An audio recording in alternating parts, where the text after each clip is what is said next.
வணக்கம், எல்லாருக்கும் வணக்கம். இன்னைக்கு எல்லாரும் பெரும்பாலும் எல்லாரும் வந்திருக்கிறீங்க. எல்லாரையும் பார்க்க சந்தோஷமா இருக்குது. குட். எல்லாரும் நல்லா இருக்கிறீங்களா? Okay, good. Yes, sir. Yes, Yes, good. sir. Okay, இதுல இந்த முறை ஒரு 2-3 பேர் தான் சொன்ன நேரத்துக்கு வீட்டு வேலைகளை அனுப்பியிருந்த நீங்கள். பிறகு நான் ஒரு நினைவூட்டல் ஒன்று போட்டா பிறகு மிச்சாக்கு கொஞ்சம் பேர் போட்டிருக்கணும். ஆனா எல்லாரும் வீட்டு வேலை தந்திருக்கணுமோ எனக்கு தெரியாதுல்ல. எனக்கு நான் அறிஞ்ச வரையில இப்ப யாரோ ஒரு ஆள் பேர் போட இல்லை. இப்ப இப்பவும் உங்களுடைய விடை எழுதுற தாளில உங்களோட பேரை தயவு செய்து பதிஞ்சிங்கள் என்றால் சுகம். பெரும்பாலும் எல்லாரும் போட்டிருக்கணும், ஒரே ஒரு ஆள் பேர் போட இல்லை. இப்ப எனக்கு தாரென்று தெரியாது. மற்றும்படி கன பேர் நேற்று முந்தின நாள் தான் அனுப்பி இருக்கிறீங்க. அப்ப தயவு செய்து நீங்கள் நான் இந்த வகுப்பு முடிஞ்சு ஒரு வீட்டு வேலை தந்தேன்டா ஒரு 3 நாளைக்குள்ள எனக்கு அதை சொன்னாதான் நான் வடிவா திருத்தி வடிவா பார்த்து யார் யார் என்னென்ன தவற விட்டுருக்கிறீங்களன்றதை விளங்கி கொள்ள உதவும். மொமிகா, ரினேஷ் மற்ற ஜெருஷா உடனே முதல் சில நாளுக்குள்ளேயே தந்துட்டீங்க. மற்றும்படி ஹரிபிரசாந்த், டென்சிகா, லது, கவிவன்யா வந்திருக்கணும். இன்னும் ஒரு ஆளுடைய பேரை காண இல்லை. ஆனா இப்ப இந்த வீட்டு வேலை நீங்க என்ன மாதிரி செய்யறீங்களோ அதுல எங்க பிளவிட்டு இருக்கிறீங்களன்றதை வச்சுதான் நான் உங்களுக்கு இந்த இடத்துல உங்களுக்கு கூடுதலான விளக்கங்கள் தர வேணும். சரியா எல்லாரும் செய்த கேள்விகளை நான் திரும்ப உங்களுக்கு செய்து காட்ட தேவையில்லை. ஏன்னா நீங்கள் எல்லாரும் சரியா செய்திருக்கிறீங்க. Okay, good. அப்ப நான் முதலாவது வீட்டு வேலைகளுக்கு நான் போறேன். உங்களை எல்லார்டையும் புத்தகம் இருக்குன்னு நினைக்கிறேன். 59வது பக்கத்துலதான் முதலாவது பயிற்சி தந்த நான். எல்லாரும் உங்களை 59வது பக்கத்தை பாருங்கோ. இதுல ஓரளவுக்கு இலகுவான கேள்விகள். முதல் 4-5 செய்திருக்கிறீங்க. இறுதிக்கு முதலாவது பாருங்க, கடைசிக்கு முதலாவத பாருங்கன்னா படித்தல் என்று இருக்குது. முற்பகல் 10:30 மணிக்கு ஆரம்பித்த நேரம், முடிந்த நேரம் தான் கண்டுபிடிக்க வேணும். நாங்கள் எடுத்த காலம் 2:25. அப்ப நாங்கள் என்ன செய்யறோம் என்றால் 10:30க்கு 2:25 கூட்டுறோம். கூட்டைகளை என்ன அது மிகவும் இலகுவான கூட்டல், எல்லாருக்கும் தெரியும். 12:55 வருது. ஆனா 1-2 பேர் அதை முற்பகல் என்று போட்டிருக்கிறீங்க. என்னடா மத்தியானம் 12 மணியிலிருந்து நள்ளிரவு 12 மணியுடைய காலத்தை நாங்கள் பிற்பகல் என்று சொல்றோம். நள்ளிரவு 12 மணிக்கும் நட்பகல் 12 மணிக்கும் இடையில இருக்கிற காலத்தை முற்பகல் என்று சொல்றோம். அப்ப அதுல கொஞ்சம் கவனமா இருங்க. அப்ப அந்த காலமே முற்பகல் 10:30 மணிக்கு படிக்க ஆரம்பித்து 2 மணித்தியாலம் 25 நிமிடங்களும் படித்தால் அப்ப 12:55 பிற்பகல் ஆகுது. ஏன்னா 12 மணி நட்பகலை தாண்டினோடனே பிற்பகலா மாறு. அதை நீங்க கொஞ்சம் கவனிச்சிருங்க. மிச்சம் எல்லாரும் சரியா செய்திருக்கிறீங்க. நல்லது, வெல்டான், எல்லாருக்கும் நன்றி. அடுத்தது பரிசளிப்பு. இந்த பரிசளிப்பு விழா நிகழ்ச்சி நிரல் இதுல கேள்விகள் கேட்டிருக்கிறேன். எல்லாரும் பெரும்பாலும் எல்லாரும் நீங்க சரியா தான் செய்திருக்கிறீங்க. இது பெரிய கஷ்டமான ஒரு கேள்விகள் இல்லை. இப்ப நீங்கள் ஒரு வரவேற்புரை என்று சொல்லிக்கலாம். அது 8:50க்கு தொடங்குது. அதுக்கு அடுத்தது பரிசில் வழங்கல் 9:05 15 நிமிடங்கள் எடுத்திருக்குது. வரவேற்புரை அது மிகவும் இலகுவாக உங்களால் செய்யக்கூடியதா இருக்கு. ஓகே, அடுத்ததாக நாங்கள் 66வது பக்கத்துக்கு போங்க. இதுல இருக்கிற கணக்குகளை பார்ப்போம். இது கொஞ்சம் பலவீன பயிற்சி. இது ஓரளவுக்கு நாங்கள் உங்களுக்கு எல்லா கணக்குகளையும் திரும்ப ஒரு பார்க்கறது நிலைமை என்னன்னா சில இடங்கள்ல தவறு விட்டுருக்கிறீங்க. அப்ப நாங்கள் வடிவா பார்ப்போம். முதலாவது கேள்வி, ஓட்ட போட்டி ஒன்றில் வெற்றி பெற்ற போட்டியாளர் எடுத்துக்கொண்ட காலம் 3 நிமிடமும் 52 செகண்ட்களும். 2ஆம் இடத்தை பெற்ற போட்டியாளர் 4 நிமிடங்களும் 15 செகண்டும் ஓடி முடித்திருக்கிறார். இப்ப முதலாவது இடத்தை பெற்றவர் ஓடி முடித்து எவ்வளவு காலத்தின் பின் 2ஆவது இடம் ஓடி முடித்திருக்கிறார் என்றதான் கேள்வி. ஓகே, அப்ப முதலாவது ஆள் முடிச்சிருக்கிறார் 3 நிமிடமும் 52 செகண்ட்களும். ரைட். 2ஆவது இடத்த முதல் வாரவர் குறுகிய நேரத்துல வாரவுடையதான் அவருக்கு முதலாவது இடம் கிடைக்குது. 2ஆவது வாரவர் கொஞ்சம் கூட நேரம் எடுத்திருக்கிறார் 4 நிமிடமும் 15 செகண்டும் எடுத்திருக்கிறார். அப்ப இடையில எவ்வளவு வித்தியாசம்னு கேட்கிறார். அப்ப கூடுதலான நேரத்தை எடுத்தவரை நாங்க முன்னுக்கு போட்டு 4 நிமிடமும் 15 செகண்டும். முதலாவதா வந்தவர் குறுகிய நேரம் எடுத்திருக்கிற 3 மணித்தியாலமும் 52 செகண்ட்களும். அப்ப நாங்கள் எவ்வளவு வித்தியாசம், அதாவது முதலாவது வந்தவருக்கும் இரண்டாவதா வந்தவருக்கும் இடையில எவ்வளவு காலத்துக்கு பிறகு அவர் ஓடி இருக்கிறார் என்றதுதான் கேள்வி. அப்ப இப்ப நாங்கள் என்ன செய்யறோம், இது மணி, இது நிமிடம், இது செகண்ட். 60 செகண்ட் ஒரு நிமிடங்கள். இப்ப 15 செகண்ட்ல இருந்து 52 செகண்டை நாங்கள் கழிக்க முடியாது. ஆகவே நாங்கள் என்ன செய்யறோம், இந்த 4ல இருக்கிற ஒரு நிமிடத்தை இங்கால கொண்டு வர்றோம். இப்ப இங்கால கொண்டு வந்தா அது எவ்வளவு வருது, 60 செகண்ட். இப்ப கூட்டினா எவ்வளவு வரும், 75 செகண்ட் இங்க உருவாகுது. இது இப்ப 3 நிமிடங்களாக மாறும். இப்ப இந்த 75 செகண்ட்ல இருந்து நாங்க 52 செகண்ட்களை குறைக்கும் போது இங்கால 3, இங்கால 2, எவ்வளவு வித்தியாசம், 23 செகண்ட்கள். விளங்கிச்சு உங்களுக்கு? இப்படித்தான் நாங்கள் இந்த வித்தியாசத்தை ஒரு கழித்தல் முறையில நாங்கள் கண்டுபிடிக்கிறோம். முதலாவது நாங்கள் அந்த கேள்வியை விளங்கி கொள்ள வேணும். ஓட்ட போட்டியில முதலாவதா வந்தவர் குறுகிய நேரத்துல 3 நிமிடம் 52 செகண்ட்ல முடித்திருக்கிறார். இரண்டாவதா வந்தவர் 4 நிமிடம் 15 செகண்ட்ல முடித்திருக்கிறார். ஆகவே 2 பேருக்கும் இடையில எவ்வளவு வித்தியாசம், அது எவ்வளவு காலத்துக்கு பிறகு அது ஓடி முடித்தார், எவ்வளவு வித்தியாசம் என்றதை கண்டுபிடிக்கிறது. இதுக்கு இன்னொரு முறையும் நான் உங்களுக்கு சொல்லி தரலாம். இவர் 3 நிமிடமும் 52 செகண்ட் எடுத்திருக்கிறார். அவர் 4 நிமிடம் ஆகிறதுக்கு 8 செகண்ட் எடுக்கும். அதே நேரத்தில் இவர் 4 நிமிடத்திலிருந்து இன்னும் 15 செகண்ட்கள் கூட எடுத்திருக்கிறார். இது உங்களுக்கு விளங்கிக் கொள்ளுங்க. விளங்கிக் கொள்றாக்கள் மற்றவே இதை பற்றி நீங்க கவலைப்படுத்தவில்லை. இந்த ஒரு முறையை நான் உங்களுக்கு சொல்லித்தரேன். 3:52 இருந்து 4 நிமிடத்துக்கு போறதுக்கு அவருக்கு இன்னும் 8 செகண்ட் தேவை. அதே நேரத்தில் 4 நிமிடத்திலிருந்து அவர் 4 நிமிடமும் 15 செகண்ட் கூடுதலா எடுத்திருக்காங்க. 2ஐ நீங்கள் கூட்டினாலும் 23 செகண்ட். நீங்கள் எப்படியும் இந்த விடையை நீங்கள் இதை எழுதி போட்டு நீங்கள் அதை திருப்பி பார்த்துக் கொள்ளலாம், நாங்க சரியா செய்திருக்கிறோமா. ஓகே, இந்த கேள்விகள்ல இதை நீங்கள் முதலாவது கேள்வியை விளங்கி கொள்ள வேண்டியது. பிறகு அதுல இருந்து நீங்கள் அந்த பதில நீங்கள் அதை விளங்கி பதில். அடுத்ததாக நாடுகளுக்கு இடையில விமானங்கள் புறப்படுற நேரம், அது இறங்குற அடைந்த நேரத்தையும் சொல்லி இருக்கிறார்கள். நீங்கள் இடையில கண்டுபிடிக்கணும்னு பெரும்பாலும் எல்லாரும் சரியாக செய்திருக்கிறீங்க. இப்ப இலங்கை 2வது சொல்லியிருக்கு, இலங்கையில இருந்து பேங்காக். இதுல சிலர் தவறு விட்டு இருக்கிறீங்க. இலங்கையில இருந்து பேங்காக்கு 6:10 மணிக்கு புறப்படுறது எங்க போய் சேருது, 21:50 போய் சேருது. இந்த 21:50 நாங்கள் படிச்ச சர்வதேச நியம முறையில எழுதப்பட்ட நேரம். அதாவது பிற்பகல அவர்கள் 12 மணிக்கு பிறகு 13, 14, 15, 16, 17 சொல்லி பிற்பகல அவர்கள் 21:50 நியம முறையில் எடுத்திருக்காங்க. இதுல ஒரு ஆள் 1-2 பேர் இதை நீங்கள் திரும்பவும் பிற்பகலான நேரத்தை மாத்தி இருக்கிறீங்க. மாத்தி போட்டு நீங்கள் 1ல இருந்து 1 கழிக்க பாக்குறீங்க. அது தவறு. ஏனென்றா இங்க நாங்கள் கழிக்கும் பொழுது சர்வதேச நியம முறையிலேயே இருந்து கொண்டே 1ல இருந்து கழிக்கிறதா நல்லது. இப்ப நீங்கள் வையுங்கோ, இப்ப முற்பகல்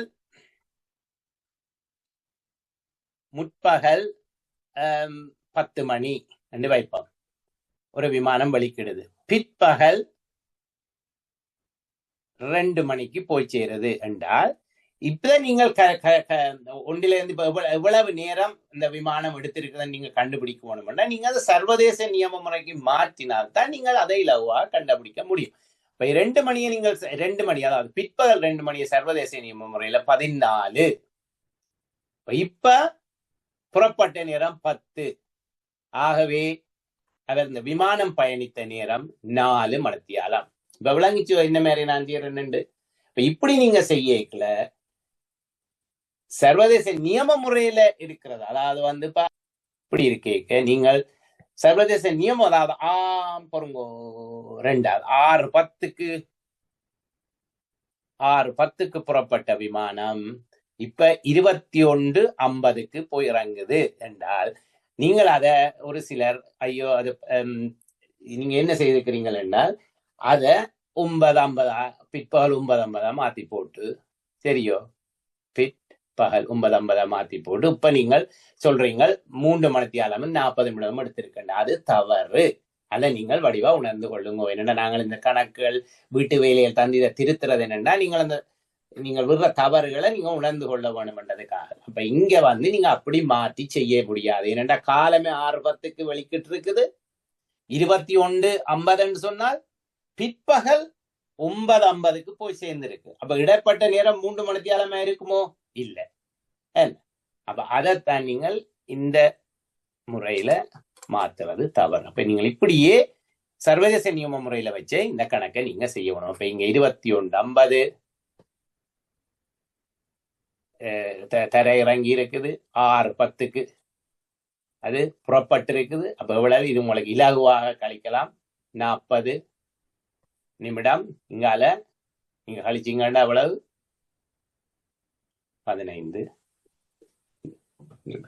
15 மணித்தியாலமும் 40 நிமிடங்களும் எடுத்திருக்குது இந்த இடத்துல. உங்களுக்கு விளங்கிச்சுதா? எல்லாருக்கும் விளங்கிச்சதா? இப்ப இப்படித்தான் நீங்கள் செய்யணும். இப்ப எந்த இடத்தை சர்வதேச நியம முறைக்கு மாற்றணும், எதை நீங்கள் முற்பகல் பிற்பகலுக்கு மாற்றி கணக்கை செய்ய வேணும்ன்றதை நீங்கள் வடிவா புரிஞ்சு கொண்டு செய்தால் நீங்கள் சரியாக அந்த கணக்குகளை செய்து முடிக்க முடியும். கடைசியாக வந்து இலங்கையிலிருந்து ஜெர்மனிக்கு போறது, அதுல ஒரு ஆள் பிளவிட்டு, அதாவது வந்து டென்சிக்கா உங்களோட வேலை இல்லை, நீங்க செய்த வேலை இடத்துல 8 மணி 60 நிமிடம் வந்து போட்டுட்டு, ஆனா பிறகு விடையில 8 மணி 50 நிமிடம் போட்டிருக்கிறீங்க. அப்ப உங்களை எல்லாருக்கும் தெரியும் 8 மணி 60 நிமிடம் அது 9 மணி 60 நிமிடங்கள் 1 மணித்தியாலம். அப்ப அதை நீங்கள் உணர்ந்து கொள்ளணும். உங்களுக்கு ஒரு விட வந்து 8 மணி 60 நிமிடம் வந்துட்டுதுன்னு சொன்னா அதன் அர்த்தம் அந்த 60 நிமிடம் 1 மணி என்று சொல்லி அது 9 மணி ஆக்கணும். ஆனா இந்த கேள்வியில அந்த தேவை எங்களுக்கு இல்லை. ஓகே, சரியா? ரைட். எல்லாரும் நேர நிமிர்ந்து இருக்கணும், கான்சென்ட்ரேட் பண்ணணும். இப்படி எல்லாம் செய்யாமல் அதை வடிவா இப்பவும் நாங்கள் எங்களோட நெஞ்ச நிமித்தி உட்காரைக்குள்ள கூட எங்களுக்கு விளக்கங்களும் கூடுதலா இருக்கும். உங்களுக்கு உடம்புக்கு நல்லது. இப்பவும் நீங்கள் நெஞ்ச நிமித்தினபடி இருங்க. ஓகே, கடைசி கேள்வி. இதுதான் கொஞ்சம் சிக்கலான கேள்வி. ஏன்னு சொல்லி சொன்னா இந்த நீங்கள் முதலாவது கேள்வியை வடிவாக புரிந்து கொண்டால்தான் பதில நாங்கள் அளிக்க முடியும். அப்ப இந்த இதுல நான் கேள்வியை எப்படி நாங்கள் விளங்கி கொள்றோம் என்றதுல இருந்தா பல எல்லாரும் 66வது பக்கத்துல 3வது கேள்வியை பாருங்க. முற்பகல் 10:45 மணிக்கு புறப்படும் பேருந்து ரைட் அதிவேக நெடுஞ்சாலை வழியாக காலியிலிருந்து மகரகமவுக்கு செல்வதற்கு 1 மணித்தியாலமும் 22 நிமிடங்களும் எடுக்குது.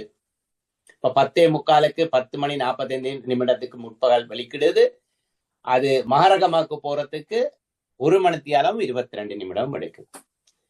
அதே கணத்துல காலியிலிருந்து புறப்பட்ட பேருந்து சாதாரண பாதை வழியாக மகரகமாவுக்கு செல்வதற்கு அந்த பேருந்திலும் பார்க்க 54 நிமிடங்கள் கூடுதலாக எடுத்தது. சரியோ? அப்ப காலியிலிருந்து 2 பேருந்துகள் வலிக்கிடுது. அதுதான் உங்களுக்கு விளங்கிச்சது. இப்ப ஒரு பேருந்து 10:45 வலிக்கிட்டு அது அதிவேக நெடுஞ்சாலையால 1 மணித்தியாலம் 22 நிமிடங்கள் எடுத்திருக்குது. ரைட். சாதாரண பாதை அதிவேக பாதையால இல்லாம உங்களுக்கு தெரியும் தானே, எங்களோட நாட்டுல அதிவேக பாதையும் இருக்குது, சாதாரண பாதையும் இருக்குது. ஓகே, அந்த சாதாரண பாதையால போனது அதிவேகத்தை விட 54 நிமிடங்கள் கூடுதலாக எடுத்திருக்குது. இதுதான் அந்த கணக்கினுடைய சாராம்சம். இப்ப அவர் என்ன கேட்டிருக்கிறார்? சாதாரண பாதை வழியை பயணம் செய்யும் பிரயாணி மகரகமாவை அடைந்த நேரம் என்ன? இப்ப வந்து காலமே 10:45 முற்பகல் ஆரம்பிச்சது. அதிவேக பாதையில போனவர் இங்க எவ்வளவு நேரம் எடுத்திருக்குதா? 1 மணித்தியாலமும் 22 நிமிடங்களும் அவருக்கு எடுத்திருக்கு. அப்ப அவர் எத்தனை மணிக்கு போய் சேர்ந்திருப்பார் மகரகமாவுக்கு? 7:06:11. இங்க 67 வரைக்குள்ள நாங்கள் என்ன செய்கிறோம்? இத்தனை நிமிடங்கள் 60 நிமிடங்கள் ஒரு மணித்தியாலமாக வருது. இப்ப இந்த 6 இங்க உண்டா போகுது, இது 7ஆக வருது. இந்த 60 நாங்கள் இங்க கூட்டுறோம், 60 இங்க கழிக்கிறோம், இங்க கூட்டுறோம். அப்ப அதனுடைய நேரம் இப்ப 12:07 வருது. நீங்க அப்படி கண்டுபிடிக்கலாம். இல்லை என்றால் நீங்கள் 10:45 வெளிக்கிட்ட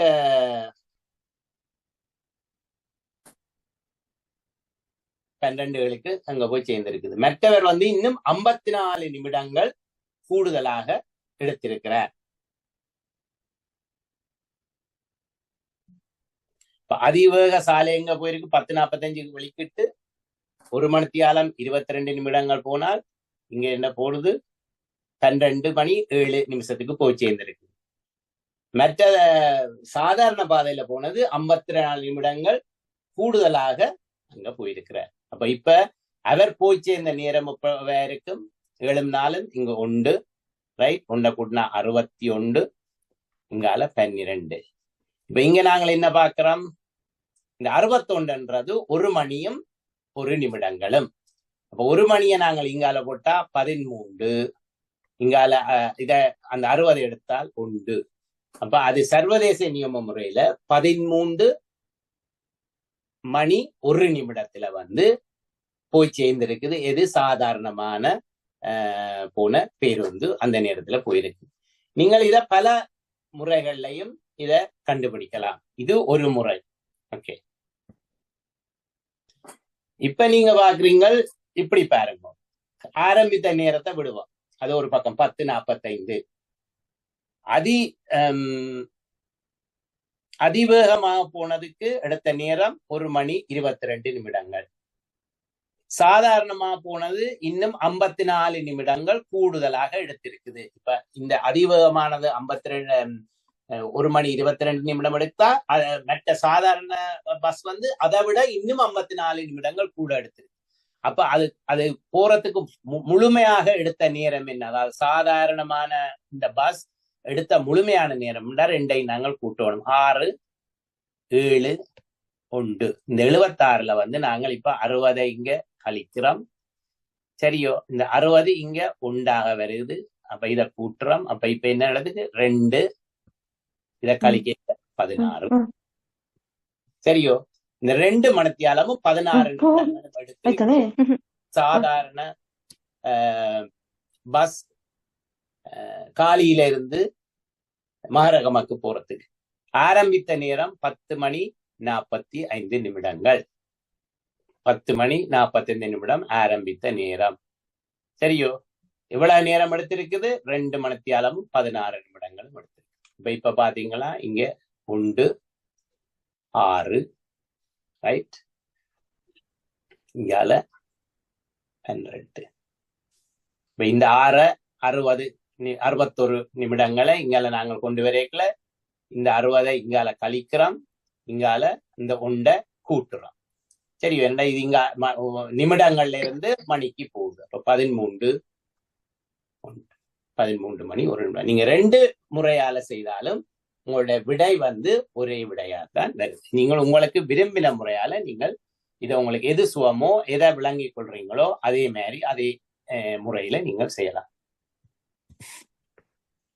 ஓகே, விளங்கிச்சா? எல்லாம் நிமிர்ந்திருக்கிறீங்களா? குட்.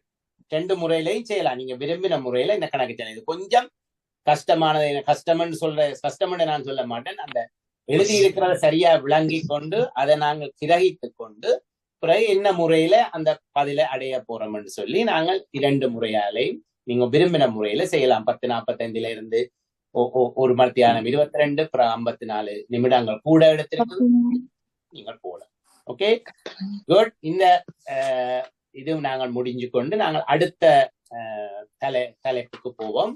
அது எண்கோடுகள். தெரியும், எண்கோடுகள் எல்லாம் ஞாபகம் இருக்கோ? படிச்சது கனகாலத்துக்கு முதல் நீங்க படிச்சது ஞாபகம் இருக்கா? எண்கோடுகள். Okay, good. எண்கோடுகள் என்றது ஒரு எண்களை வகைப்படுத்துறதுக்காக ஒரு கோட்டை நாங்கள் கீறி அதுல நாங்கள் எண்களை பதிவு செய்து அதனூடாக நாங்கள் என்ன மாதிரியான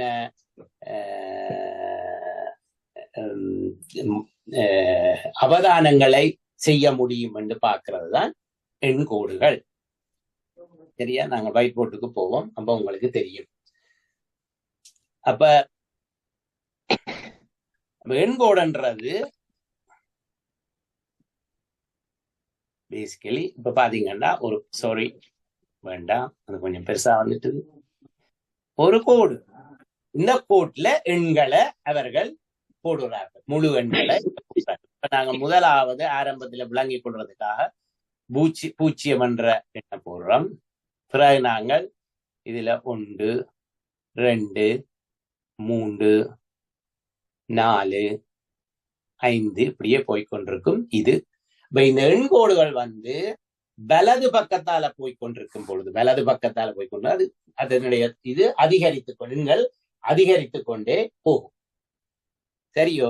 அப்ப அந்த கோட்ல நாங்கள் வலது பக்கத்துல ஒரு அம்புக்குரிய நாங்கள் போடுறோம். அதை விளங்கிக் கொள்ளும். இப்பவும் வந்து எண்கோடு இங்கால பக்கம் போய்கொண்டு கேட்க, வலது பக்கமா போய்கொண்டு கேட்கல, அதனுடைய எண்கள் கூடிக்கொண்டே போகும். அதே நேரத்துல இப்ப நாங்கள் இந்த எண்கோடின் அவசியம் என்ன, அதுல இருந்து நாங்கள் அறிந்து கொள்ளக்கூடிய செய்தி என்ன என்றதை நாங்கள் இப்ப பார்ப்போம். இப்ப நான் என்ன செய்ய போறேன்னா, உங்கள்கிட்ட கேள்வி கேட்க போறேன் ஒவ்வொருத்தரும். இப்ப ஒரு நீண்ட எண்கோட்டை போடுவோம். சரியோ? இதுல 0 என்பதுடன் பூச்சியத்தை நாங்கள் போடுவோம். முதலாவது நான் ஒவ்வொருத்தரையும் கேட்க போறேன். ரைட்? உங்களுக்கு வீட்டுல இருந்து பாடசாலைக்கு போறதுக்கு நான் இதை கேள்வியை முதலே கேட்டிருக்கேன் ஆரம்பத்துல, எடுத்த நேரம் என்ன? இப்ப முதல் நான் ரினேஷிட்ட கேட்போம். நீங்கள் வீட்டுல இருந்து பாடசாலைக்கு போறதுக்கு எத்தனை நிமிடங்கள் உங்களுக்கு எடுக்குது? சார் 20 நிமிஷம் சார். நன்றி. அப்ப நாங்கள் இதை உண்டா போடாம இப்ப பெருசா போடுவோமா? உண்டா போடக்கன இது எடுக்கும் 20. சோ இது ரினேஷ். ஓகே. அடுத்ததாக கபிலாஷினி, நீங்க சொல்லுங்க, உங்களோட நீங்க போறதுக்கு எவ்வளவு நேரம் எடுக்குது? 10 நிமிஷம் சார். கபிலாஷினிக்கு 10 நிமிஷம் எடுக்குது. குட். கே வருது இல்ல. ஓகே. அடுத்தது லது. நிமிடம் சார். திரும்ப சொல்லுங்க. 30 நிமிடம் சார். 30 நிமிடம் எடுக்கும் உங்களுக்கு. இப்ப 25 இங்கால 30. இது லது. உங்களோட லதுவா லதாவா? சில நேரத்துல ஸ்பெல்லிங் ஏல முடியும். உங்களோட இது லது தானே? என்ன பேர்? ஆமா சார். லது. ஓகே. அடுத்தது சயூரன், உங்களுக்கு எவ்வளவு நேரம் எடுக்குது?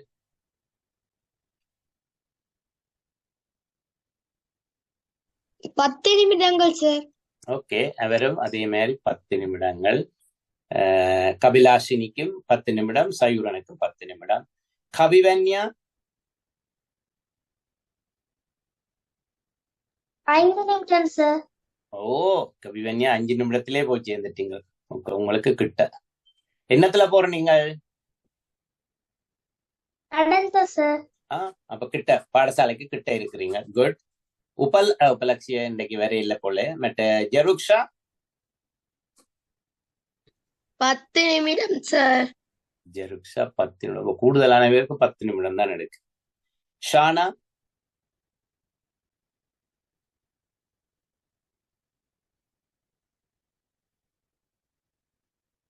பென்சிலோட விளையாடக்கூடாது. ஷானா, நீங்கள் அந்த இதை மியூட் ஆன் பண்ணிட்டு எத்தனை நிமிடம் சொல்லுவோம். ஆஃப் பண்ணிட்டு 5 நிமிடம் சார். 5 நிமிடங்கள் ஷானாவுக்கு. ஓகே. கிருபாஸ்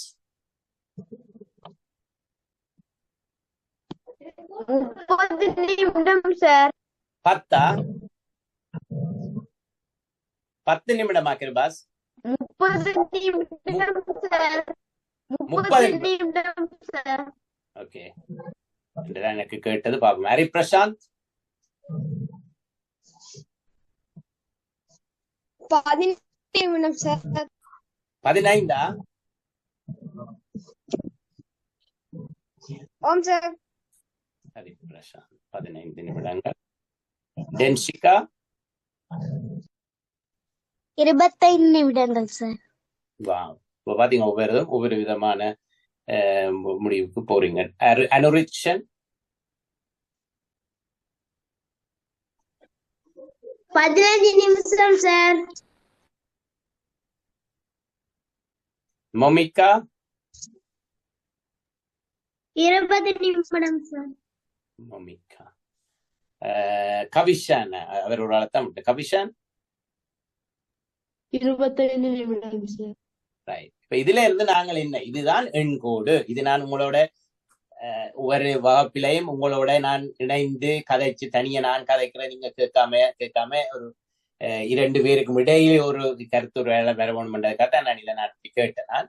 இதுல இந்த எண் கோடுகள்ல இருந்து நாங்கள் அறிந்து கொள்ள வேண்டிய விடயம் என்னன்னா, இந்த அளவு செய்தியும் அதாவது ஒவ்வொரு மாணவர்களும் எவ்வளவு நிமிடத்துல வீட்டில இருந்து பாடசாலைக்கு போறார்கள் என்றதை ஒரு எண்கோட்டுல நாங்கள் இப்ப எழுதியிருக்கிறோம். இப்ப இதுல நான் எல்லாத்து பேரும் தனி எழுதியிருக்கிறபடியா எனக்கு தெரியாது. இப்ப இதுல இருக்கிற இதுல இருக்கிற 5 நிமிடங்கள்ல போறாக்கள் யாரார் சொல்றீங்க? திரும்ப சொல்லுங்க. யாரார் உங்களோட பேரை சொல்லுங்க. கவிவன்யா சார். கவிவன்யா. ஓகே, கவிவன்யா. மற்றது சயுரனா? சஹானா சார். சஹானா. இப்ப கவிவன்யாவும் சஹாராவும் 5 நிமிடத்திலேயே பாடசாலைக்கு போறார்கள். அப்ப மிக குறுகிய நேரத்தில பாடசாலைக்கு போற இவர்களுடைய பேரென்று பாத்தீங்கன்னா இங்க சஹானாவும் கவிவன்யாவும் தான் இருக்கிறோம். அடுத்ததா நாங்கள் கேட்கிறோம், இப்ப இப்ப ஜெருக்ஷான்னு வச்சுக்கொண்டால் இலவாடு கவிவன்யாவை விட ஜெருக்ஷா எவ்வளவு நேரம் கூட எடுக்குது அவ பாடசாலைக்கு போறதுக்கு என்று சொல்லி சொன்னால் நாங்கள் இப்ப இலகுவாக கண்டுபிடிக்க முடியும். சரியோ?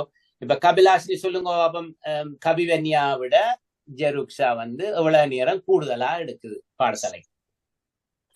5 நிமிடம். 5 நிமிடங்கள் இருக்கு. பாத்தீங்களோ, மிகவும் இலகுவாக இந்த செய்தியை நாங்கள் கண்டுபிடிக்கக்கூடியதா இருக்குது இந்த இதுகளுக்குள்ளாக. அதே மாதிரி ஆக கூடுதலாக நேரம் எடுக்கிற இப்ப நான் நினைக்கிறேன் இது லது என்ன லதுவா? ஓகே, லது மற்ற கவிஷான் நினைக்கிறேன்.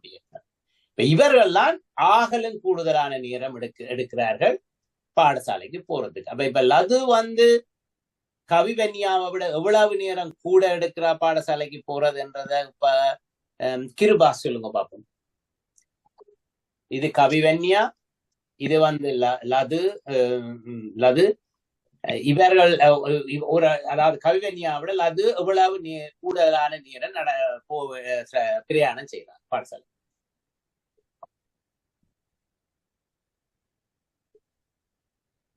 நேரம் வேண்டும் சார். என்ன சொல்றீங்க? 25 நிமிடம் சார். 25 நிமிடம். இவ்வளவு இலகுவாக நாங்கள் இந்த வரைவுல கண்டுபிடிக்கலாம். அப்ப இவ்வளவு இங்க இருக்கிற 12 பேருடைய இதையும் தரவுகளையும் நாங்கள் இதுல பதிந்து மிகவும் இலகுவாக இந்த எண்கோட்டுக்குள்ளால ஒவ்வொரு பேரும் எவ்வளவு நேரத்துல போறீங்க, ஒரு ஆள் எவ்வளவு நேரம் கூட எடுக்குது என்றத ஒரு எண்கோட்டுக்களால நாங்கள் அறிந்து கொள்ளக்கூடிய இருக்கு. இதுதான் இந்த எண்கோட்டினுடைய ஒரு முக்கியத்துவம். எல்லாருக்கும் விளங்கிச்சதோ? Okay, right. அடுத்ததாக நாங்கள் என்ன படிக்க போறோம் என்றால் நேர்நிறை எண்கள், மறைநிறை எண்கள் என்று இருக்குது. இப்ப நாங்கள் ஒரு எண்கோட்டை எழுதிக்கல, நாங்கள் இவ்வளவு நாளும் இங்க இருந்து நாங்கள் 0 ஆரம்பிச்சு 1, 2, 3 போறோம். அதே நேரத்துல 0க்கு இடது பக்கமாக நாங்கள் மறை எண்களை நாங்கள் எழுதுறோம். சரியோ? அப்ப அது எப்பவும் இங்க இது இடதுல இருந்து வலதுபுறமாக போய்க்கல எண்கள் எண்ணிக்கை கூடிக்கொண்டு அதிகரித்து கொண்டு போகுது. இப்ப இங்க மறை 1, ரைட், மறை 2, மறை 3 என்று போகுது. இப்ப இதுல இருந்து நீங்க என்ன விளங்கிக் கொள்றீங்க? மறை 1 விட 0 அதிகமான எண். மறை 2 இருந்து மறை 1 அதை விட அதிகமான எண். அப்ப இப்பவும் இந்த கோட்ல எண்கள் அதிகரித்து கொண்டு போகுது. இது உங்களுக்கு முக்கியம். என்னென்னா முக்கியமா விளங்கிக் கொள்ளணும். மறை 3, மறை 2, மறை 1 வரைக்கும் இதுல எது பெரிய எண் எது சிறிய எண் என்றது மிக முக்கியம். இதை விளங்கிக் கொள்றதுக்காக நாங்கள் என்ன செய்யறோம்னு சொல்லி சொன்னா அந்த வெப்பம் நிலை வெப்பமானி இருக்குது. நீங்க வெப்பமானிய அறிந்திருக்கிறீங்களோ தெரியா? வெப்பமானி வந்து நாங்கள் அந்த புத்தகத்துல பாத்தீங்கன்னா இப்ப நீங்கள் 74வது பக்கத்தை எடுங்க. சரியா? பாப்போம் எல்லாரும் புத்தகங்கள் வச்சிருக்கிறீங்களோ. புத்தகத்துல 74வது பக்கத்தை எடுக்கிறீங்களா? ஓகே. எல்லாத்தையும் கீறி கண்டுபிடிக்கிற கஷ்டம் எனக்கு. அப்ப நீங்கள் அதை பாத்தீங்கன்னா உங்களுக்கு சுலபம். இதுதான் வெப்பமானி என்று சொல்றோம். இப்ப நாங்கள் இலங்கையில வந்து ஒரு வெப்பநிலை என்றது வந்து பெரிய அளவுல மாற்றம் அடையாது. இப்ப நீங்க காலம இப்படி எழும்பினாலும் சேத்துல இப்ப உங்களோட வெப்பநிலை இந்த மாதிரி என்ன தெரியாது. ஆனா ஒரு இப்ப 20ல இருக்குதுன்னா பின்னேரம் வந்தீங்கன்னா 22, 23 அப்படி பெரிய வித்தியாசமான குளிர் நாடுகள் அல்ல பல வெளிநாடுகள்ல ஐரோப்பாவிலேயோ அல்ல அமெரிக்காவிலேயோ அல்லது ஜப்பான் போன்ற நாடுகள்ல வந்து இழிவு வெப்பநிலை என்றது ஒரு நாள்ல மிக குறைந்த வெப்பநிலை, ஒரு நாள்ல மிக கூடின வெப்பநிலை என்று ஒன்று இருக்கு. இப்ப நான் லண்டன்ல இருக்கிறேன் என்றால் ஒரு விடிய காலம் அது காலத்தை பொறுத்தது.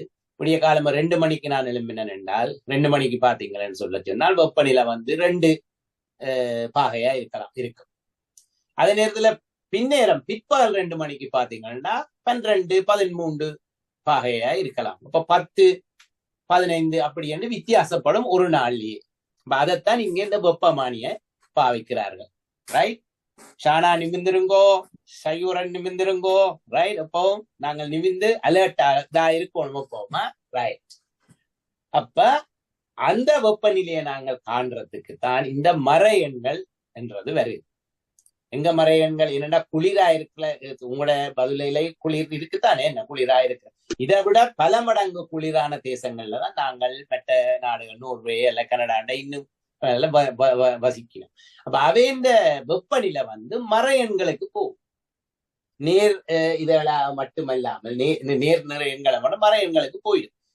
மறை 2, மறை 4, மறை 6, மறை 8 அப்ப இதுகளை நாங்கள் அளந்து ஒரு தரவில போடேக்கல இந்த வெப்பமானியை நீங்கள் பாக்குறீங்க.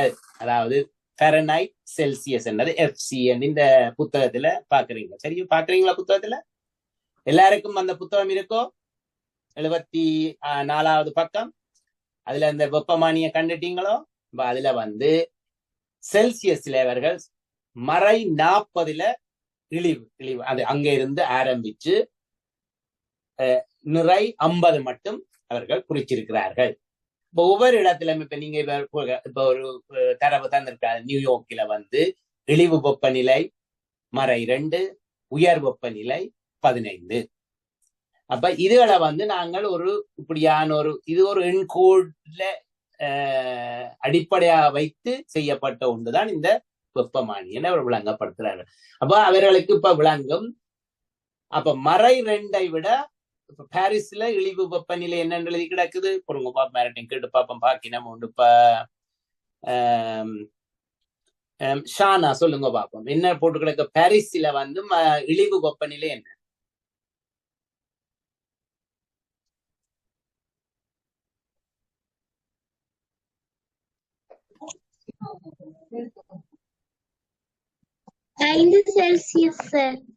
மறை 5 செல்சியஸ் தான் அங்க இருக்கிறது. அதே நேரத்துல இப்ப டென்சிகா சொல்லுங்க, நியூயார்க்ல இருக்கிற இழிவு வெப்பநிலை என்ன?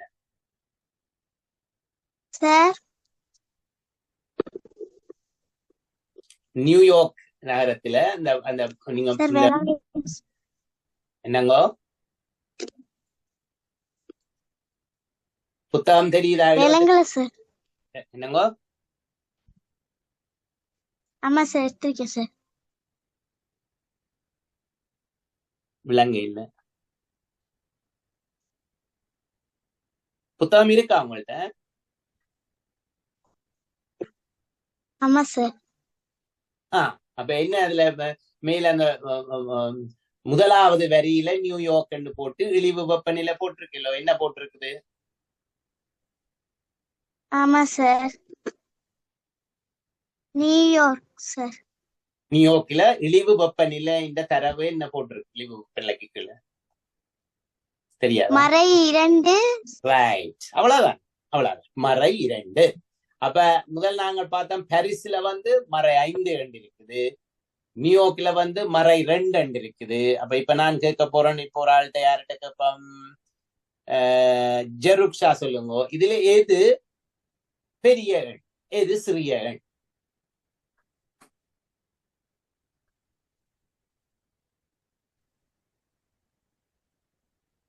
நியூயார்க் உயர் வெப்பநிலை 15 செல்சியஸ் சார். நான் அதை கேட்கல, நான் சொல்றேன் வந்து இப்ப பாரிஸினுடைய இழிவு வெப்பநிலை மறை 5, நியூயார்க்கினுடைய மறை வெப்பநிலை மறை 2. இதுல அதிகமான எண் எது, அதாவது பெரிய எண் எது, சிறிய எண் எது?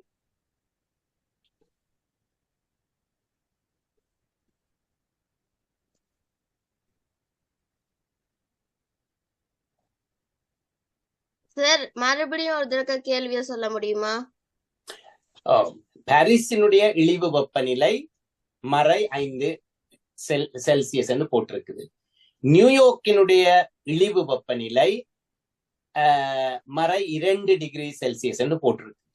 இதுல உயர்ந்த வெப்பநிலை எது, குறைந்த வெப்பநிலை எது என்று தெரியுமா? அந்த ரெண்டோட ஒப்பிட்டு பார்க்கல, ரெண்டுலையும் எது உயர்ந்த வெப்பநிலை, எது குறைந்த வெப்பநிலை? உயர்ந்த வெப்பநிலை மறை 5 செல்சியஸ் சார். அங்கதான் நாங்கள் பிரச்சனை, அங்கதான் எல்லாம் பிரச்சனை. இந்த இடத்துல நீங்க கவனிக்கணும். நீங்க நேர் எண்களை நாங்கள் நேர் நிறைய எண்கள் இருக்கா, 1 2 3 4 என்று கூவிக்கல. திரும்ப நான் இந்த இதுக்கு வருவோம். நான் யோசிச்சேன், இது இங்கதான் நாங்கள் விளங்கிக் கொள்ள வேண்டும் என்று. சரி, இது சரியோ? இப்ப 0 இருக்கிறோம். இங்க 1 2 3 4. அப்ப இங்க இருந்து கூடிக்கொண்டு போய்க்கல எண்கள எண்ணிக்கை நாங்கள் பார்த்து நாங்கள் என்ன செய்யலாம், பெருமானங்கள் வந்து வலது பக்கமாக போகுது, அதிகரித்து கொண்டே போகுது. அதே மாதிரி இங்கால நாங்கள் மறை எண்களுக்கு போய்க்கல, அதாவது மறை 1 மறை 2 மறை 3 என்று போய்க்கல. இங்க வந்து எண்களினுடைய இது அதிகரித்து கொண்டே போகுது. அப்ப மறை 1 என்றது மறை 2ஐ விட அதிகமான ஒரு எண். அதாவது வந்து இப்ப நீங்கள் வெப்பநிலை என்று பார்க்கல, சரியோ, 18 பாகை எண்ணெய்க்குல 15 பாகையை விட வெப்பநிலை கூடினதா இருக்குது. அதே நேரத்துல மறை 2 என்று நியூயார்க்ல இருக்கிறது, மறை 5 பாரிஸ்ல இருக்கிறது. உண்மையா வெப்பநிலை கூடினது மறை 2. என்னடா மறை 5 குளிர் இன்னும் கூட இருக்குமோ இல்லையோ? விளங்கிச்சோ? மறை 5 எண்ணெய்க்குல குளிர் கூடுதலான குளிர். அப்ப மறை 2ன்றது இந்த குளிர் நிலை வந்து அதை விட குறைவு. 0 வரைக்குல அதை விட கூடுதலான வெப்பநிலை. அப்படித்தான் நாங்கள் பார்க்கிறோம். அப்ப மறை எண்கள் வந்து குறைந்து கொண்டு போய்க்கல அதன் எண்ணினுடைய பெருமானம் அதிகரித்து கொண்டு போகுது. இது கொஞ்சம் விளங்க உங்களுக்கு கஷ்டமா இருக்குது என்று நான் நினைக்கிறேன். இதை நீங்கள் விளங்கிக் கொள்ள வேணும். இந்த நாங்கள் பார்த்த இந்த இதுல எண்கோட்ல அதுகளைத்தான் நாங்கள் பார்க்கிறோம். மறை 10 விட மறை 5 ஒரு அதிகமான எண், தெரியும். அதை விட மறை 5 இருந்து மறை 2ன்றது அது அதுக்கு அதிகமானது. பிறகு மறை 2 இருந்து 0க்கு போய்க்கல அதை விட அது அதிகம். 0 இருந்து 1 2 3 4 கொண்டு போய்க்கல அது அதிகரித்து கொண்டே போகுது. இதுதான் இங்கே நாங்கள் முக்கியமாக அறிந்து கொள்ள வேண்டிய விடயம். விளங்கிச்சதோ? Good good. இது கொஞ்சம் உங்களுக்கு இந்த இதை நாங்கள் மூளைக்குள்ள கொண்டு போறதுக்கு கொஞ்சம் நேரம் எடுக்கும். ஆனா நீங்க எல்லா முறையாகவும் நான் இன்னும் வேற முறையால இதை விளங்கப்படுத்தலாமோன்னு யோசிச்சுட்டு அடுத்த வகுப்புல வந்து எனக்கு தெரியுது நீங்க கஷ்டப்படுவீங்கன்னு. இந்த மறை எண்கள் வந்து இப்ப 5 மறை 5 மறை 2 பாக்கல 5ன்றது 2 விட கூட அது விளங்குது. அதைத்தான் நீங்க பாக்குறீங்க. ஆனா மறை 5 விட மறை 2 வந்து ஒரு பெரிய எண். அதாவது நான் இந்த வெப்பநிலையை பாவிச்சு விளங்கப்படுத்தினான். மறை 10 சொல்லி சொன்னா சரியான குளிரா இருக்கும். மறை 1 எண்ணெய்க்குள்ள குளிர் குறைவா இருக்கும். அப்ப வெப்பநிலை வந்து மேல போகுது மறை 10 இருந்து மறை 1. விளங்கிச்சதோ? Okay, good. அடுத்ததாக இப்ப நாங்கள் இதை படிச்சுட்டோம். அடுத்தது வந்து நிறைவெண்களை ஒப்பிடுதல். அப்பம் என்ன மாதிரி நிக்கிறோம். Okay, that's fine. நிற எண்களை ஒப்பிடுதல். இப்ப இந்த ஒப்பிடைக்குல வந்து நாங்கள் 2 குறி இங்க நாங்க பார்க்கிறோம், குறியீடுகள் என்று சொல்லலாம். அதாவது வந்து ஒன்று வந்து இப்ப 5 என்று பார்க்கல, 5 5 சமம், ஒன்றோடு ஒன்று சமனானது. 5 5 ஒன்றோடு ஒன்று சமனான 2 எண்கள். அப்ப இதை சமன் என்று சொல்றோம். ஆனா இப்ப நீங்கள் 5 4 எடுத்தீங்கன்னா ஒன்றோடு ஒன்று சமன் இல்லை. இப்ப 4 மாம்பழம் இங்கே இருக்குது, 5 மாம்பழம் இங்கே இருக்குதுன்னு சொல்லி சொன்னால் இரண்டும் சமன் அல்ல. 5 மாம்பழம் 4 மாம்பழத்தை விட கூடுதலானது. இப்ப இது சமநிலி என்று நாங்கள் சொல்றோம். இப்ப இந்த சமநிலியை நாங்கள் ஒரு குறியீட்டுக்களால அதை நாங்கள் கொண்டு வந்து படிக்கிறோம். அதுதான் இப்ப நாங்கள் படிக்க போறது. ஒரு குறியீட்டுக்களால சமநிலையில எது பெரிய எண், எது சிறிய எண்ணு பார்க்கலாம். அந்த குறியீடு வந்து இப்படி இருக்கும். சரியா? நான் அந்த வடிவா நேர்கோட்டில் இருக்கிறேன். இதுதான் சமநிலை குறியீடு. 5 விட 4. அப்ப இந்த 5ல இந்த விரிந்திருக்கிற, உங்களுக்கு இலவா விளங்கப்படுத்தலன்னா, இந்த விரிந்திருக்கிற பகுதிக்கு இங்கால இருக்கிறது பெரிய எண்ணை குறிக்குது. இப்படி குத்தா வருதல்லோ, அந்த பக்கத்துல இருக்கிறது வந்து குறைவான எண்ணை குறிக்குது. அப்படித்தான் நாங்கள் அப்படி பலவிதமா நாங்க விளங்கி கொள்ளலாம். 5 4 விட பெருசு. அதே மாதிரி 8 3 விட பெரிது. ஓகே, இத சமநிலை குறியீடுன்னு சொல்றோம். அதே நேரத்துல 1 0 விட பெரியது. விளங்கிச்சோ? இதே மாதிரி நான் இவ்வளவு நேரம் படிப்பிச்சு கொண்டிருந்தது. இப்ப மறை 5 ரைட், மறை 4 ரெண்டு வாக்கியத்துல மற்ற மாதிரி மறை 4 மறை 5 என்று வாக்கியத்துல இங்க நாங்கள் என்ன பார்க்கிறோம்? மறை 4 மறை 5 விட பெரிய இலக்கம். விளங்கிச்சோ எல்லாருக்கும்? இந்த இடத்துலதான் நீங்கள் எது சிறிய எண் எது பெரிய எண் என்றதை நீங்கள் பார்த்து அதுக்கு ஏற்ற மாதிரி இந்த குறியீடுகளை போடுறது மிகவும் நீங்கள் அதை விளங்கி கொண்டீங்கன்னா இது மிகவும் இலகுவானது. அப்ப நாங்கள் இப்ப பார்க்கிற மறை 4 வந்து மறை 5 விட பெரியது. ரைட். அடுத்தது அதே மாதிரி மறை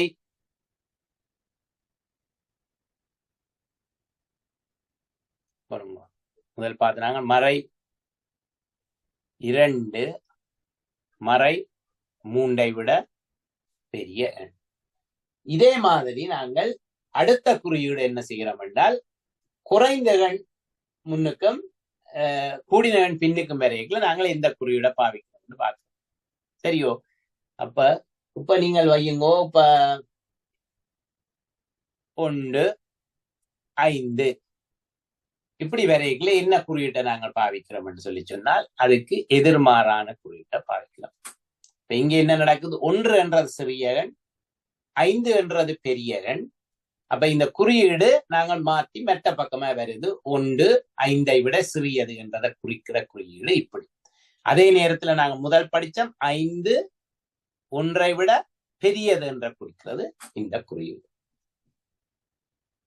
ரைட். பாப்பம் விளங்கிச்சோண்டு எல்லாருக்கும் விளங்கிச்சா? எல்லாருக்கும் இந்த குறியீடு எப்படி பாவிக்கிறோம்? அப்ப பெரிய எண் சிறிய எண் வரையக்குல குறியீடு இப்படி வரும், மற்ற மாதிரி வரையக்குல குறியீடு சிறிய எண் பெரிய எண் என்றத இந்த குறியீடுகளைத்தான் நாங்கள் சமநிலை குறியீடுகள் என்று அழைப்போம்.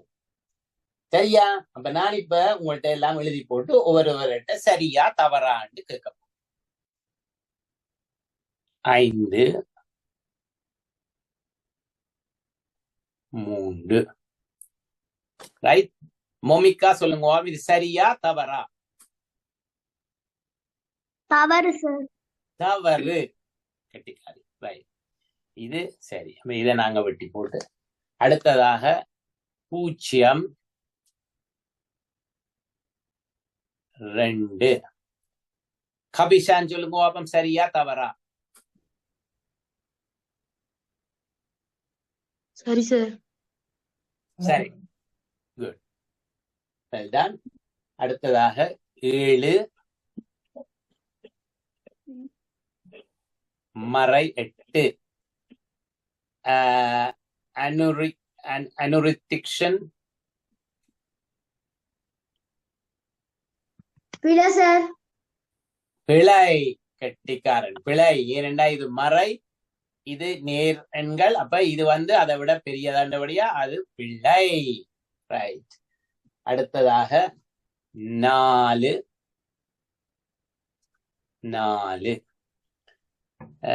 டென்சிகா சொல்லுங்க பாப்போம், சரியா தவறா?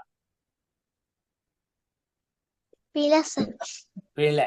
ஏனென்றா இது சமநிலை அல்ல, இது சமனான எண்கள், இது சமநிலை அல்ல. ரைட். அதையும் விட்டுடுவோம். அடுத்தது 4. ரைட். மறை 4. அடுத்தது ஹரிபிரசாந்த். ஹரிபிரசாத்.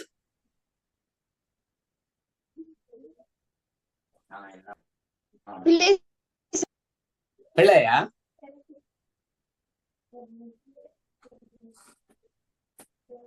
பிழை என்ன சொன்னீங்க? பிழை சார். பிழை. Okay, well done. அது பிழை. என்னன்னா மறை 4 சிறியது, 4 பெரியது. அந்த குறியீடு தவறான குறியீடு. சரியோ? இப்ப நாங்கள் பார்ப்போம் மறை 5 மறை 4. பாருட கேப்பம் கிருபாஸ்.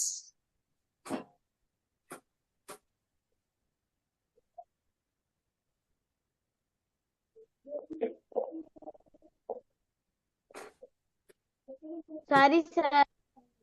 அங்கதான் பிளவுறீங்கள். அடுத்த கேப்பம். இப்ப இதே ஷானா சொல்லுங்க, இது சரியா தவறா? பிழை சார். பிழை. ஏன் பிழை சொல் தெரியுமா? மறை எண்கள் என்று போய்க்கலாம். இங்க விளங்கப்படுது மறை எண்கள் என்று போய்க்க நாங்கள் என்ன படிச்ச? நாங்கள் மறை 5 என்றது மறை 4 விட சிறிய இலக்கம். சரியோ? மறை 3 என்றது மறை 4 விட பெரிய இலக்கம். அப்ப இங்க மறை 5 என்றது சிறிய எண், மறை 4 என்றது அதை விட பெரிய எண். ஆகவே இந்த குறியீடு தவறானது. இங்கதான் நாங்கள் கவனமாக இருக்க வேண்டும். இதே மாதிரி மறை 7 மறை 6. இப்ப நான் அடுத்தது ஜருக்ஷா சொல்லுங்க.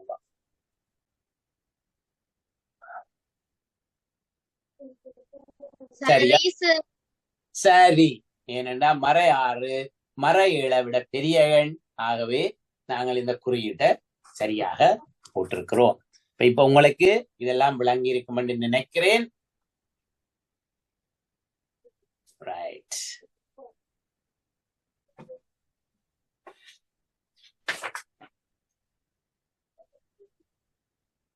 இதுல கடைசியாக நான் எல்லாருக்கும் விளங்கிச்சதோ? இது கொஞ்சம் கஷ்டமான சில இதுகள் இருக்குது, அதை வடிவா விளங்கி கொண்டீங்கன்னா மிச்சம் நல்லது, சந்தோஷம். அடுத்த இறுதியாக ஏறு வரிசை எண்கள், இறங்கு வரிசை எண்கள் என்று இருக்குது. ஏறு வரிசை எண்கள் என்றது பெருமானங்கள் தொடர்ச்சியாக கூடிக்கொண்டு போகல, அது ஏறு வரிசை. இப்ப 2, 4, 6, 8, 10 என்று போய்க்கல, அது ஏறு வரிசை என்று சொல்றோம். அதே மாதிரி தொடர்ச்சியாக இறங்கி பெருமானங்கள் குறைந்து கொண்டு செல்லும் பொழுது இறங்கு வரிசைன்னு சொல்றோம். இப்ப நீங்க 10ல இருந்து 8, 6, 4, 2 வந்தீங்கன்னா அந்த எண்கள் வந்து இறங்கு வரிசை எண்களாக வந்து கொண்டு இருக்குது. இப்ப ஏறு வரிசை இறங்கு வரிசையில நாங்கள் பார்த்தோம். இப்ப நாங்கள் இப்ப இதேதான், இதுல ஒரு ஒரு வித்தியாசமும் இல்லை. இப்ப நான் ஒரு 4 எண்ணை எடுக்கிறேன். இப்ப 0, ரைட், 3, மறை 4, மறை 1. இத வந்து எப்படி இறங்கு வரிசையில் எழுதலாம் என்றால், இப்ப பாப்பம் உபலட்சி சொல்லுங்க பாப்பம். இந்த 4 எண்களை தந்திருக்கிறேன். 0, 3, மறை 4, மறை 1. இதை நீங்கள் இறங்கு வரிசையில் எழுதினால் முதலாவதாக வர்ற எண் என்ன? அடுத்தத கவிவன்யா சொல்லுங்க பாப்போம். ஒன்று சார். என்னங்கோ? மறை ஒன்று. இறங்கு வரிசையில நாங்கள் எழுதும் போது முதலாவதா வார எண் வந்து இறங்கு வரிசைண்டா என்னன்னு பார்த்து நாங்கள் எண்களின் பெருமானங்கள் கூடிக்கொண்டு போகுமா குறைந்து கொண்டு போகுமா சொல்லுங்க. கூடிக்கொண்டு சார். அது குறைந்து கொண்டு ஏறு சார். வரிசை. என்னங்கோ? குறைந்து கொண்டு சார். குறைந்து கொண்டு போகும். அப்ப முதலாவதா வார எண் அதி கூடிய பெருமானங்களை கொண்ட எண்ணா இருக்குமா இல்ல அதி குறைந்த பெருமானங்களை கொண்ட எண்ணா இருக்குமா? அது கூடிய பெருமானம் சார். கெட்டிக்காரி. அப்ப இந்த 4 இலக்கத்திலேயும் அதி கூடிய பெருமானம் கொண்ட எண் எது? 3 சார். 3. கெட்டிக்காரி. ரைட். அப்ப அப்படித்தான் நாங்கள் இப்ப இறங்கு வரிசையில செய்ய முதலாவது எண் 3. அடுத்ததாக சயுரன் சொல்லுங்க. 2வது என்ன?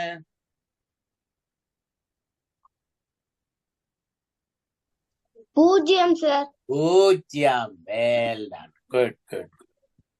லது சொல்லுங்க. 3வது என்ன?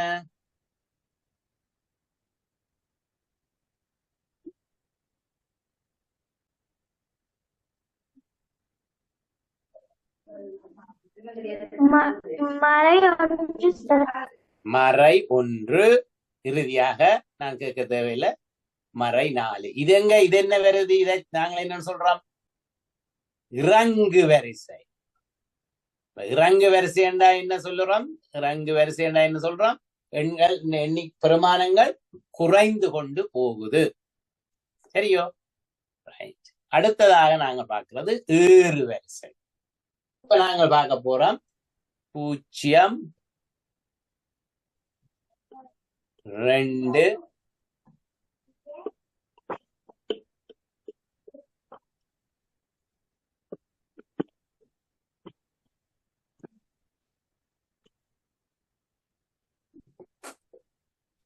5. இப்ப நாங்கள் யாருக்கு வேறு வரிசையில எழுத போறோம். முதலாவதா லது சொல்லுங்க. அப்ப முதலாவதா வார ஏறு வரிசையில முதலாவதா வர போறது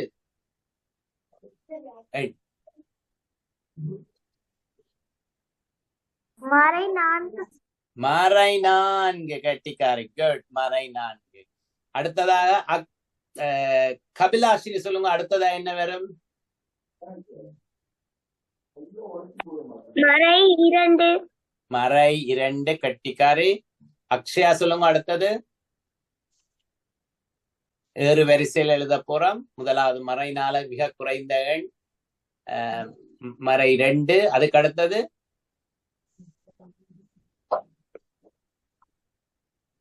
ரினேஷ் சொல்லுங்க.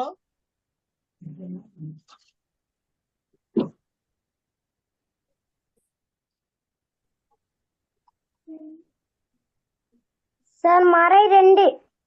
மறை 2 எழுதிட்டோம் ஏற்கனவே. மறை 4 மறை 2 எழுதிட்டோம். அடுத்ததாக வர போறது என்ன?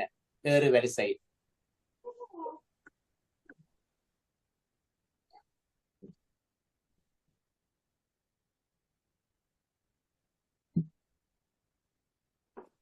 சரியாதா?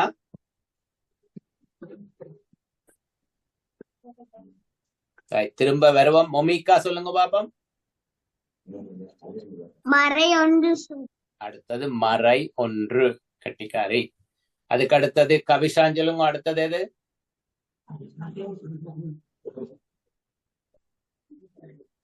0 சார். 0. கட்டிக்காரன். அடுத்தது அனுரிக்ஷன் சொல்லுங்க. அது தேவையில்லையா? என்னடா கடைசியில எல்லாம் மிஞ்சி இருக்கிறது 2. இப்ப விளங்குது அவங்களுக்கு. இதுதான் மேலே இருக்கிறது தரவு நான் தந்திருக்கிறது, கீழே இருக்கிறது பதில். அப்ப இதை நாங்கள் ஏறு வரிசையில் எழுதிக்கல. ஆக குறைந்த எண்ணில இருந்து ஆரம்பிக்கிறோம். ஆக குறைந்தது வந்து மறை 4. அதுக்கு அடுத்தது மறை 2, மறை 1, 0, 2. ரைட். பாப்போம் எல்லாரோட முகத்தை. எல்லாருக்கும் விளங்கிச்சுதான்? ஹாப்பியா? ஓகே. இது பெரிய கஷ்டமான விஷயம் இல்லை. எப்பவும் நீங்கள் மறை எண்களை பார்க்கல, குறைந்த மறை எண்கள் கூடுதலான பெருமானங்களை கொண்டது. கூடுதலான மறை எண்கள் என்ன? அதாவது மறை 4 எண்ணிகள் அது குறைந்ததா இருக்கும். மறை 1 விட பெருமானங்களை கொடுப்பார். அதை நாங்கள் படிச்சுட்டோம். ரைட். அடுத்ததாக இரண்டு நிறைவு எண்களுக்கு இடையிலே உள்ள எண்களை கண்டுபிடித்தல். இது மிகவும் இலகுவானது என்றாலும் நான் உங்களை ஒருக்கா செக் பண்ணி பார்ப்பேன். ரெண்டு எண்களை நான் தந்துட்டு அதுக்கு இடையில வரக்கூடிய எண்கள் நிறைவு எண்கள் என்ன என்று நான் கேட்க போறேன். அது விளங்கும் தானே உங்களுக்கு? அதை நான் பெருசா விளங்கப்படுத்தவில்லை, பார்ப்போம் இதுக்கு தேவை என்ன விளங்கப்படுத்தும்.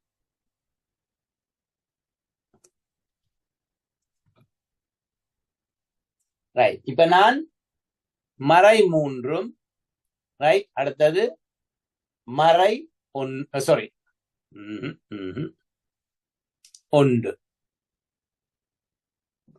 ரைட். இதுக்கு இரண்டு எண்களை நான் தந்திருக்கிறேன். மறை 3 மற்றது 1, 2 எண்களை தந்திருக்கிறேன். இதற்கு இடையிலே வரக்கூடிய எண்கள் என்ன? நான் கடைசியார கேட்டு நான் மறந்துட்டேன். டென்சிகா, உங்களுக்கு கேள்வி சொல்லுங்க பாப்போம்.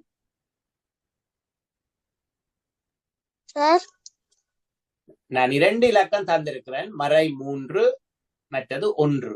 இந்த 2 எண்களுக்கும் இடையிலே வரக்கூடிய எண்கள் என்ன? மறை 2 சார். ஆஹா, வேற? மறை 1 சார். ஆஹா, மறை 0. மறை 0 இல்ல. பூஜ்ஜியத்துக்கு மறை நிறை கிடையாது, 0. அது ரெண்டுக்கும் இல்ல, அப்ப 0. இந்த 3 இலக்கங்கள் இது இலகுவான கேள்விதான், எல்லாருக்கும் விளங்கும் தானே. நான் அது கஷ்டப்பட்டு உங்களுக்கு விளங்கப்படுத்த தேவையில்லை என்றாலும் நான் இன்னொரு வருடம் கேட்டு பார்ப்போம். அடுத்த ஆள் யாருன்னு தெரியல. அடுத்த ஆள் ரெடியா இருங்கோ. ஹரி பிரசாத் நினைக்கிறேன். இப்ப நான் எழுதுறது மறை 1, அடுத்தது மறை 4. இந்த இரண்டுக்கும் இடையிலே வரக்கூடிய எண்களை ஹரிபிரசாத் எங்களுக்கு சொல்ல போறேன்.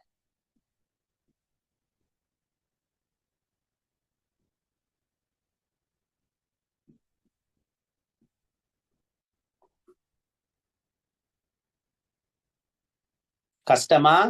கொஞ்சம் கஷ்டமா என்ன?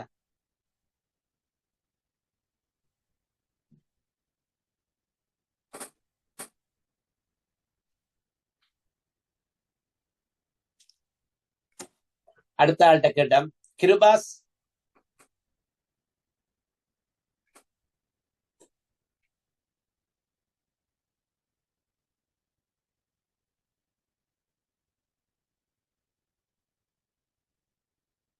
இல்ல என்ன? ஷானா,